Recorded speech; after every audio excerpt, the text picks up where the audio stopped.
If you can't even clean your own room, what makes you think you're ready to fix your life or worse, the entire world? Order begins in the smallest places, and those small places define who you are. Becoming ladies and gentlemen, people often wonder why their lives feel chaotic, why they're drowning in anxiety, or why they can't seem to get ahead. They look outward, to society, to politics, to their families, searching for someone to blame. But the truth is, before you dare to fix the world, you must first confront the chaos that lives in your own life.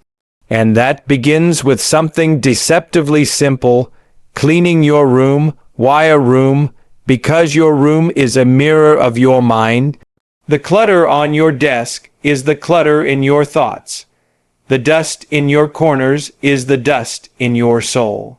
If you can't manage the square footage you live in, how can you possibly expect to manage the vast complexity of existence?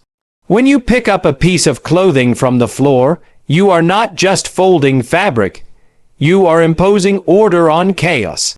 When you make your bed, you are telling yourself, today, I will begin with discipline.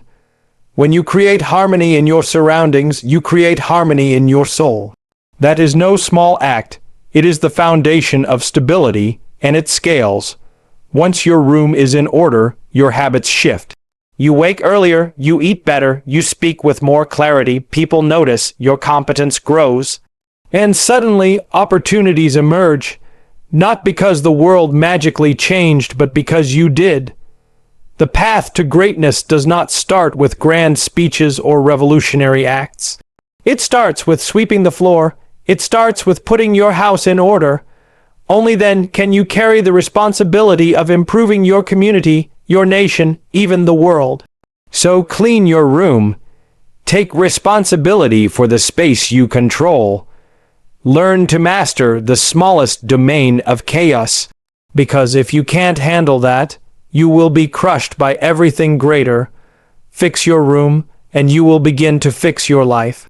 When people look at the world and see injustice, corruption, or disorder, the immediate instinct is to point fingers outward. It feels natural to blame the government, the economy, the system, or even friends and family for the troubles we face. But this reflex misses a deeper truth. Before you can meaningfully critique or change the world, you must first take responsibility for yourself. It is easy to complain about how everything is broken on the outside, but the question remains, have you put your own life in order? The world is a reflection of millions of individuals, each living out their own choices. If your personal life is fragmented, if your day-to-day actions lack discipline, then your criticisms of society are not grounded in the strength of lived responsibility. The foundation of genuine influence, of moral authority even, begins with what you do in your own life before you attempt to reshape the larger structures around you. Think about it this way. If you cannot organize your own room, the smallest space under your control, how can you presume to organize a community, a business, or a country? Your room is not just a physical space. It is a direct representation of your mind, your habits, your priorities. If it's neglected and chaotic, that speaks volumes about the level of order or disorder within you. A person who hasn't demonstrated the discipline to handle what's immediately in front of them is in no position to take on the responsibility of criticizing or restructuring the world. Responsibility starts with the self, and once it's proven there, it can grow outward into bigger domains. This does not mean you should ignore the problems of society or remain silent when injustice is evident. Rather, it means that your voice carries far more weight when it is backed by evidence of your own responsibility. Imagine two people, one who has lived carelessly, never taking charge of their own health, their commitments, or their surroundings, and another who has built a life of structure, self-discipline, and integrity, whose opinion will naturally command more respect. Responsibility creates credibility, and credibility creates the foundation for influence. Without it, words are hollow. With it, even small actions ripple outward into meaningful change. There is also a psychological truth to this principle. When you take ownership of what you can control, no matter how small, you begin to feel empowered. Instead of being a victim of external forces, you become an active agent in shaping reality. This shift in mindset is profound, because once you see yourself as capable of imposing order in your immediate surroundings, you realize you are also capable of doing so in increasingly larger areas of life. Taking personal responsibility is not just a moral stance, it is a practical strategy for growth. The order you create in your own life sets the stage for the order you can bring into the lives of others, and by extension, into the world itself. When you walk into a room that is cluttered, filled with clothes on the floor, books stacked haphazardly, and dust gathering in the corners, it does not just affect the physical environment. It weighs down your mind. Disorder in your surroundings creates disorder in your thoughts. The environment you occupy constantly communicates with you, sending signals about whether you are in control of your life or whether life is in control of you. A messy room whispers that things are out of balance, that priorities are scattered, and that the inner state of the person living there is unsettled. On the other hand, walking into a space that is clean, orderly, and intentional has a calming effect. It signals to your mind that structure exists, that there is stability, and that you are capable of maintaining harmony between the external and the internal. This connection between the environment and the psyche is not metaphorical alone. It is deeply psychological. Your room is a mirror of your mind, and when it is neglected, it becomes a visible manifestation of neglected thoughts and unresolved emotions. Many people underestimate this, thinking a messy space is trivial or inconsequential. But the truth is that every piece of clutter you allow to remain is like a nagging thought at the back of your mind. It becomes a silent reminder of something unfinished, something postponed, something avoided. Over time, this builds a background noise of stress and guilt, even if it is not consciously acknowledged. A person who lives amidst constant disorder often feels mentally clouded, unable to focus, because the environment keeps feeding the brain signals of chaos. This makes productivity harder, emotional stability weaker, and decision-making more complicated. Conversely, when you impose order on your environment, you impose order on your consciousness. Making your bed in the morning may seem trivial, but it is an act of discipline that sets the tone for the day. Clearing your desk before starting work is not just about physical neatness. It is about clearing your mental space so that focus becomes possible. Every time you create external order, your mind aligns itself with that structure, and clarity follows. The environment does not only reflect the state of the mind, it actively shapes it. This is why people often feel a burst of relief and renewed energy after decluttering or reorganizing their space. They are not just cleaning a room, they are cleaning their thoughts. Living in harmony with your surroundings also instills a deeper sense of respect for yourself. A room that is well kept reflects an individual who values themselves enough to maintain order in their personal domain. It communicates self-respect and responsibility, even if no one else ever sees the space. The environment we create for ourselves is an unspoken declaration of how much we care about our own well-being. By aligning external order with internal order, we give ourselves the foundation to think more clearly, act more decisively, and live with greater balance in a world that is already overflowing with chaos. Small actions are often dismissed as insignificant, yet they hold the power to reshape an entire life. The act of making your bed, folding clothes, or organizing your desk might seem trivial, but it is in these tiny, repeatable steps that discipline is born. Discipline is not something that arrives fully formed. It is cultivated through consistent practice of small responsibilities. When you decide to start your day with a simple action like tidying up, you are not just cleaning a surface. You are programming your mind to approach the rest of the day with order and purpose.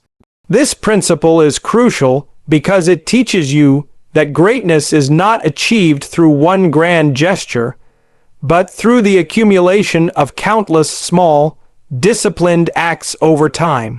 When you establish the habit of completing even the smallest task, you reinforce the idea that your choices matter.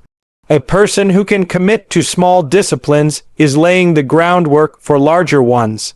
The same self-control it takes to put away your shoes properly is the same self-control that one day allows you to keep promises, pursue goals, and endure challenges. It builds muscle memory for responsibility. The world is filled with people who dream of massive change yet ignore the power of these small acts that slowly shape identity. By consistently engaging in them, you begin to see yourself as someone capable of follow through, someone who does not abandon commitments even when no one is watching. That internal identity shift is far more powerful than the external act of cleaning, because it builds the foundation of trust with yourself. Consider how small habits expand into larger domains. A person who starts each day by organizing their room begins to carry that same discipline into their work. They show up on time, pay closer attention to detail, and take ownership of their tasks. Their environment reinforces their behavior, and their behavior reinforces their character. This is how habits ripple outward, slowly reshaping entire patterns of living. It is not about perfection in one day, but about consistency over many days, where the seemingly small decision to act responsibly adds up to a transformed life. Discipline thrives in repetition, and repetition is only possible when the steps are small enough to sustain. There is also a psychological comfort in ritualizing these actions. A habit such as cleaning your room creates a rhythm, a point of stability in a world that is unpredictable. When chaos presses in from the outside, that daily act of order becomes an anchor. You may not control the world economy, political debates, or the behavior of others, but you can control whether or not you leave your space in disarray. That control fosters resilience. Over time, the confidence built from mastering small responsibilities becomes the strength required to face larger challenges. This is the path discipline takes. From the smallest corner of your life to the broadest arenas of existence, it begins with habits so small they are often overlooked, yet they shape the very structure of who you are becoming. Chaos is the natural state of the world, and unless effort is made to bring order into it, everything eventually falls into disarray. Left unchecked, rooms gather dust, relationships fray, routines collapse, and ambitions fade. This is why the act of imposing order, no matter how small, carries immense significance. It is not merely about tidying or cleaning, but about resisting the inevitable pull of chaos that threatens to overwhelm every aspect of life. Every time you take a moment to organize, to straighten, or to clean, you are not just fixing a mess. You are making a declaration that chaos will not have the final say. This act of defiance is deeply meaningful because it proves that even when disorder is the default, human beings have the power to create structure, beauty, and meaning. When you pick up something from the floor or align objects neatly on a desk, you might think it is insignificant. Yet these are symbolic acts of order against the forces of neglect and decay. Imagine your life as a canvas. If you let chaos dominate, the painting becomes smeared and incoherent. But when you impose order, even with small strokes, the picture begins to take shape and gain clarity. In this sense, each act of organization is not just practical, but profoundly symbolic.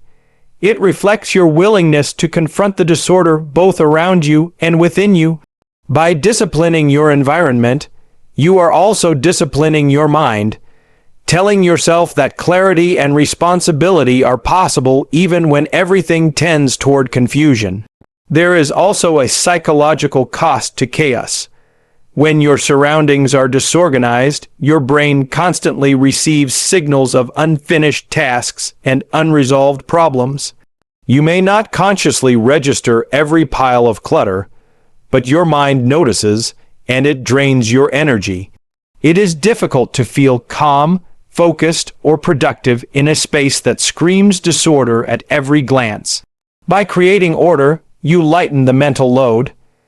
Your environment stops competing for your attention, and this frees your mind to focus on the things that truly matter. The act of order is, therefore, not just external. It nurtures internal peace and stability, allowing you to think more clearly and act with greater purpose. On a deeper level, learning to manage chaos in your immediate environment prepares you to confront larger forms of chaos in life. If you cannot face the disorder in your own room, how will you face the disorder of a failing relationship, a collapsing business, or a crisis in your community? Mastery in small domains builds the strength required to confront bigger ones. This is why order is not optional. It is essential training for life itself. When you practice organizing your space, you are rehearsing for the larger struggles you will inevitably encounter. The ability to impose order is the foundation of resilience, and without it, chaos will consume not just your surroundings, but your spirit. In every act of order lies a powerful affirmation that life does not have to descend into confusion, that meaning can be carved from the void, and that responsibility can transform chaos into stability. The habits you practice every day shape who you become. Human beings are creatures of routine, and the behaviors repeated consistently, whether large or small, eventually carve out identity. This is why habits are far more powerful than fleeting bursts of motivation. Motivation is unreliable. It rises and falls depending on mood, energy, or circumstances. Habits, on the other hand, operate even when motivation disappears. When you choose to live in an organized environment, when you repeatedly impose structure on your surroundings, you are doing more than creating order in a physical space. You are reinforcing patterns of behavior that shape your very character. The way you act daily becomes the person you are becoming, and organized habits gradually transform you into someone more disciplined, reliable, and capable. Consider the individual who makes their bed every morning without fail. Over time, that person is not just making a bed. They are telling themselves that discipline is a non-negotiable part of life. The repetition builds resilience, teaching the mind to perform responsibilities even when they are inconvenient or uninspiring. The same principle applies to decluttering a desk before beginning work or maintaining a tidy living space. Each small action adds up to a larger sense of self that says, I am someone who respects order, I am someone who takes responsibility, I am someone who can be trusted to follow through. Over weeks, months, and years, these small habits solidify into identity, and identity dictates behavior in every area of life. Disorganized surroundings, on the other hand, feed disorganized habits. When you live in clutter, you begin to normalize inconsistency. You start tolerating procrastination, unfinished tasks, and chaotic routines. This seeps into other areas of life, missed deadlines, broken commitments, and poor decision making. The environment becomes both a reflection and reinforcement of the habits that created it. If you walk into a messy room every day, you are reminded of disorder, and your mind absorbs it as the baseline for living. Soon, chaos becomes not just the state of your room, but the state of your lifestyle. This is why changing habits in small ways, like maintaining an organized environment, can reverse that spiral. By altering the physical space, you disrupt the cycle of disorder and begin to create new patterns of behavior that shape a stronger identity. The transformation that comes from habit is gradual, often invisible in the short term, but undeniable in the long term. Identity is not forged in moments of dramatic inspiration. It is built in the quiet repetition of ordinary acts. Every time you create order, you practice discipline, and every time you practice discipline, you reinforce the identity of someone who can be relied upon. This identity then spills into every domain of life, affecting how you work, how you relate to others, and how you carry yourself in the face of challenges. Habits and identity are inseparable, and when you align them with order and discipline, you build a self that is strong enough to handle the complexities of the world. Competence is one of the most underrated forces in life, yet it is the very thing that draws opportunities to people who practice it consistently. When you demonstrate that you are capable of handling responsibility, others take notice. A tidy and organized life signals reliability, and reliability is the bedrock of trust. People naturally gravitate toward those they can rely on, because competence reduces uncertainty. In a world filled with disorder, a competent person becomes a rare anchor, someone others want to work with, support, and invest in. This is why the smallest acts of discipline eventually open the door to larger opportunities. They are visible evidence that you can manage what is already in your care.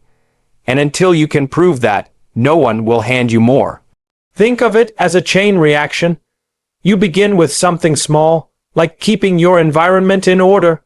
This demonstrates that you respect responsibility. Soon, this habit spills into how you manage your time, how you approach work, and how you follow through on commitments. People around you begin to notice the consistency. They may not consciously analyze it, but they feel it. Here is someone who is dependable, someone who finishes what they start, someone who can be trusted with greater challenges.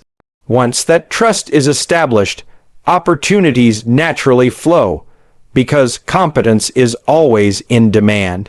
The world is filled with people who talk about ambition, but far fewer who show the steady track record of responsibility that ambition requires.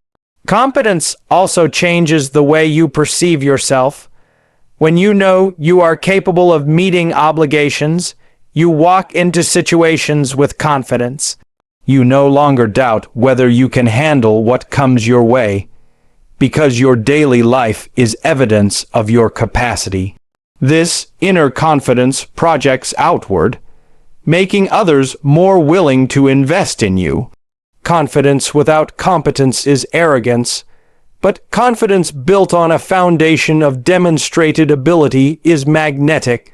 It reassures people that their trust in you will not be misplaced, and this assurance creates opportunities that those without discipline will never see.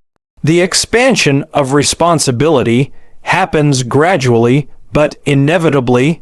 A person who cannot handle the simplest of tasks will be overlooked, while the one who proves themselves through consistent order and discipline will be given more to manage. This progression is natural and universal, from households to workplaces to entire societies. Opportunities do not come to those who simply wish for them. They come to those who have prepared themselves to receive them. That preparation is competence, and it is cultivated one small act of responsibility at a time. By cleaning your room, managing your habits, and proving reliability in the smallest domains, You create a foundation of competence that others recognize. And once recognized, that competence becomes a magnet for trust, respect, and the opportunities that can transform the course of your life. Responsibility has a way of growing, but it never begins with the grand stage. It begins with the smallest and most immediate domain under your control. When you take responsibility for your own room, your own space, your own habits, you set into motion a process that naturally scales outward.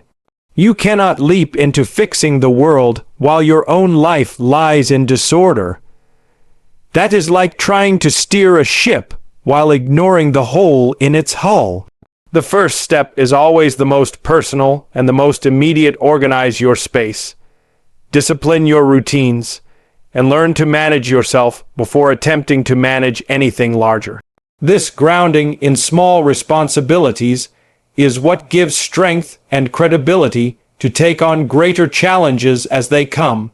Once you have established control over your immediate life, the effects begin to ripple outward. A tidy room may seem insignificant, but it reflects a mind that values order, and that same order begins to affect your relationships, your work, and your interactions with others. Friends, family, and colleagues notice the change, not just in how you keep your environment, but in how you carry yourself, how you meet commitments, and how you respond to difficulties. They see someone who is dependable, someone who takes life seriously, and that perception allows them to trust you with more. Responsibility then expands because you have proven capable of handling the first level. The principle that underlies this is simple. You cannot effectively address the chaos of the world if you have not yet addressed the chaos within yourself. A society is nothing more than individuals multiplied by millions, and if the individuals live in disorder, society as a whole reflects that disorder. By starting with your own life, you contribute to the betterment of the whole in the only way that truly works, from the inside out.